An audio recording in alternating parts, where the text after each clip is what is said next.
sekarang kita apa eh, belajar ya perbandingan ya kehidupan. Kita belajar kehidupan dan perbandingan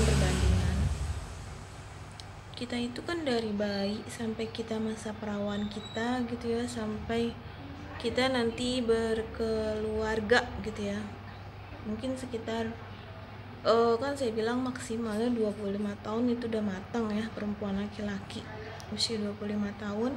Apabila dia dulu dia waktu mudanya dia melaksanakan kewajibannya dengan baik, 25 tahun udah matang dan udah diwajibkan mungkin bisa menjadi orang tua atau menikah. Karena kalau menjadi orang tua itu ibaratnya bukan kita cuma bisa merasakan nih rasa doang jadi orang tua, rasa kita memiliki orang yang dicintai gitu ya, ibaratnya dicintai dan mencintai lah. Tapi rasa itu kan bisa berubah dengan seiring waktu kalau kita tidak belajar melalui pengetahuan. Karena pada saat kita perawan itu dari masa 0 sampai 25 tahun itu kita masa belajar, yaitu sekolah, melaksanakan kewajiban orang tua. Akhir kata kita mempunyai ilmu yang akan kita bawa setelah kita menjadi orang tua. Karena bedanya perawan dan masih perawan atau gadis dibanding dengan yang sudah menikah itu dia mempunyai lubang.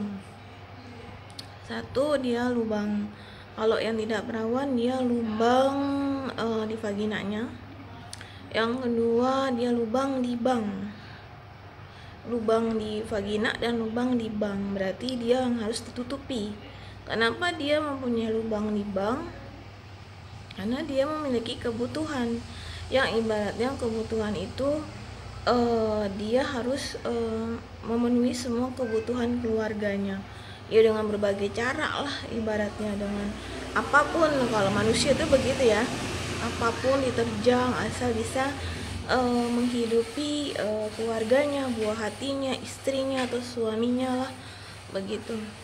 Jadi bedanya yang perawan dan tidak perawan itu mereka mempunyai lubang. Kalau yang tidak perawan mempunyai lubang di vagina dan di banknya ada lubang yang harus tutupi.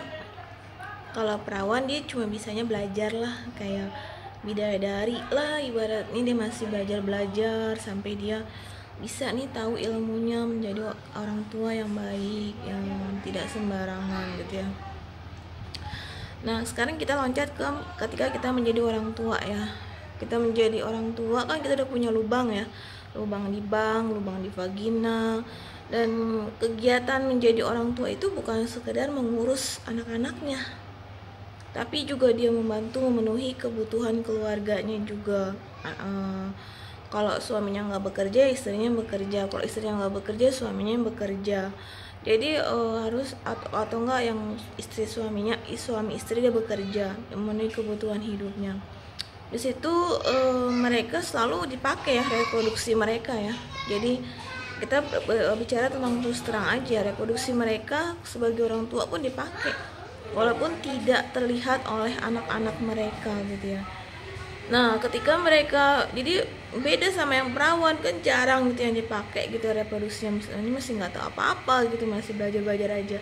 Dan ketika menjadi orang tua dia tetap menjadi memenuhi kebutuhan suami istrinya, yaitu seminggu sekali, sebulan sekali gitu ya. Nah itu kan mengakibatkan mereka jadi produksi. Gimana sih kalau orang produksi terus kan mengakibatkan dia beraura panas ya, aura panas yang harus dan memiliki ambisi, harus sudah level 1, harus kedua, ketiga, keempat sampai ke ujung ibaratnya gitu ya, harus mendapatkan ambisinya gitu ya. Nah itulah bukannya saya mau memaido lah para orang tua, tapi saya memberi pengetahuan.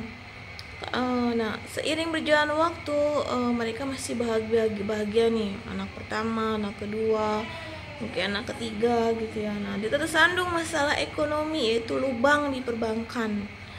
Jadi kegagalan dalam ekonomi berarti ada lubang di perbankan yang harus tutupi, yang mengakibatkan akhirnya kata dia juga memperlebar lubang-lubangnya di alat reproduksinya dia. Karena kan dia di kehidupan, di aktivitas luarnya dia tidak berhasil mengalami kegagalan. Akhir kata dia depresi, stres, dan akhir kata dia mempunyai habit di bagian reproduksinya dia. Nah itu kan dia bisa terjadi. Nah itu akibatnya apa buat laki-laki dan perempuan? Laki-laki dan perempuan, dia ketika dia mengalami depresi, kegagalan dalam kehidupan rumah tangganya karena dia bangkrut segi ekonominya, dia mempunyai lubang-lubang nih, lubang-lubang yang ibarat berbeda dengan ketika mereka masih perawan atau perjaka. Nah itu dia kan kalau ibaratnya itu kan harus diperhalusnya. Nah dia udah kasar kan ibaratnya, udah saking nggak ada yang menolong, dia jadi ibaratnya seperti itu. Nah kata dia menjadi brutal gitu, tingkat kriminalitasnya tinggi gitu ya, karena dia apalagi orang yang udah melahirkan ya, itu dia aura panas, aura ambisinya juga udah besar juga dia.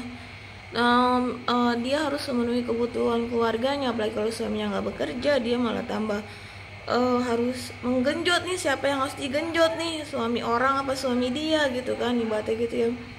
Nah itu kan akhir kata dia kalau orang yang nggak kuat nih tahan mental terhadap kehidupan setelah menikah itu menjadi orang tua, mereka akan kehilangan arah kalau tidak diberikan kasih sayang oleh orang-orang sekitarnya, apalagi perempuan ya. Nah itu yang menyebabkan masuklah gampang nih orang, lo mau nggak ikut kerjasama sama gue nih, kerjasama dengan kerajaan hitam ya, mafia tuh bisa masuk ke keluarga tersebut gitu ya, kerjasamalah mereka.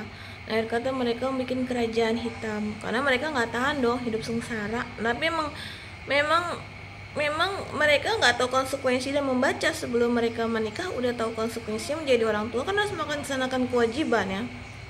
Nah udah gitu mereka nggak mampu menjalani kehidupan dengan penuh kejujuran, mereka ikut dengan partner dari kerajaan hitamnya atau mafianya iblis lah ibaratnya begitu. Nah di situ sering jalan waktu mereka juga mengalami depresi berat gitu ya. Nah akibatnya mereka banyak menimbulkan penyakit-penyakit dari segi badannya mereka.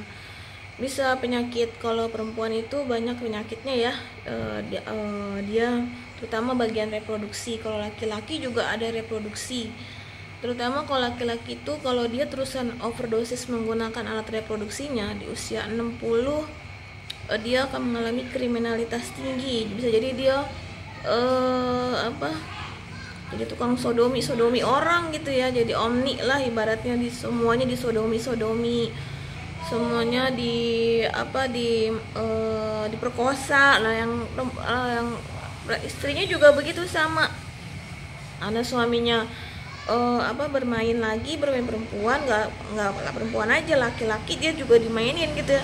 Nah akhirnya perempuannya kawin lagi gitu ya, kawin lagi terus untuk bisa kawin sama yang kaya, bisa janda-janda gitu ya, carilah yang muda berondong atau apa gitu ya, cari gitu ya. Nah akhirnya kata mereka berdua sama-sama menjadi sebuah thorn, unuk yang ibaratnya lo mau nggak gue dari mafianya iblis, mau nggak lo jadi partner gue, lo nggak akan merasakan kesakitan. Cuma bedanya dia harus mengikuti aturan dari dunia hitam tersebut. Entah dia namanya dunia hitam ya, nggak namanya loyalty, lo gue ibaratnya gitu ya, nggak ada namanya saling peduli, saling tolong menolong antara laki-laki dan perempuan dengan perempuan. Jadi mereka mementingkan hanya diri sendiri. Makanya mereka bergabung dan bekerja sama menjadi grup nih, ratu iblis dan raja iblis semuanya. Jadi bergabung dengan mereka karena mereka hidup sebenarnya aslinya di pesakitan, gitulah. Nah sekarang gimana sih kalau kita mau melalui kehidupan dengan yang jujur? Bagaimana mengatasi kita terpuruk nih dari kegagalan? Semua itu kan Allah yang mengatur ya. Kita hidup itu kan gak sesuai dengan jalan tol. Saya aja untuk meraih S2 itu gak mudah ya. Yang pertama saya juga dulu si Ratna rapotnya begini, kenapa jadi S2 gitu ya. Terus dulu saya juga ditelanjangin di semuanya lah gitu ya, diperiksa katanya di masih muda saya punya bolongan, pada saya nggak ada bolongannya, pacar aja nggak ada, maksudnya jarang-jarang gitu.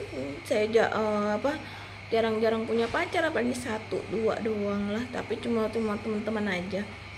Nah, karena saya selalu sibuk sih ya ngurusin kedua orang tua yang bermasalah gitu. Orang tua saya bermasalah, masalahnya apa? Ekonomi. Saya harus gimana memenuhi kebutuhan keluarga. Kasihan lah orang tua saya, sering ditipu-tipu nih. Ibaratnya saya harus sekolah yang benar, kalau saya nggak benar bagaimana keadaan keluarga saya gitu ya. Saya masih kecil aja udah seperti orang tua loh, mengurusi kakak. Dulu kakak juga sering ada masalah di sekolahnya, saya bantuin ke guru ngasih kebutuhan kakak saya dulu waktu itu di sekolahnya, karena kakak saya tuh ada masalah lah di sekolah. Jadi dari kecil saya sudah menjadi orang tua, terus mengurusi nenek saya yang suka datang ke Jakarta. Nggak ada waktu yang buat pacaran. Nah, setelah saya menjadi yatim nih ya, tuh semuanya ibaratnya membenci saya semuanya. Kayaknya seakan-akan tuh saya sok bener aja nih hidup nih, padahal Allah kuliah dari mana gitu, kata gitu ya, dari orang tua lah yang membiayai. Tapi karena memang udah saya wahyunya harus kuliah, ya saya kuliah. Kalau saya nggak kuliah, kuliah. Cuma memang udah diprediksi waktu kayak saya SD, saya memang katanya nih nanti mau jadi master nih, S2 nya gitu ya. Pada saya nggak suka loh namanya belajar, sekolah nggak suka. Nah, setelah itu kita balik lagi nih kehidupan berumah tangga nih manusia. Pada akhirnya mereka kalian bisa lihat sendiri deh peragaannya ya. Kalau saya IPA kan di peragain tuh ya, kalau orang teknik itu di peragain ada alat bantu. Kalau mereka yang perbandingan perawan dan tidak perawan, perbandingan dengan alat reproduksinya yang selalu diproduksi terus menerus, yang mengakibatkan mereka jadi punuk. Makanya nggak ada yang istilah namanya monster itu perawan. Monster itu rata-rata berawal dari lubang vagina, lubang perbankan yang mereka jalani dalam kehidupan yang memenuhi kebutuhan itu. Nah, lubang-lubang tersebut harus tutupi dan tidak bisa disamakan antara perawan dan tidak perawan.